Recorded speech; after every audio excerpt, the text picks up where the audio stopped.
Hey there, it's Brooke with WTI. Lately, since I've been pregnant, my skin has been super sensitive and I needed to find a good face wash that would get my face clean, but not make me break out.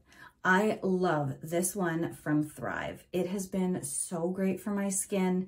It has healed up some issues that I was even having before, and I love that it has a very light, earthy scent. I really like that I am able to understand what these ingredients are, and there isn't a super long list either. You only need a really small amount, and it is so nice and it feels so fresh after without leaving any residue or making you break out. If you're looking for sensitive face wash, I highly recommend this one. There's no added fragrances, it lathers like a regular face wash, and it has not caused my skin any issues, even though it's been super sensitive lately. I love it, and I think you will too, and that's my point of view.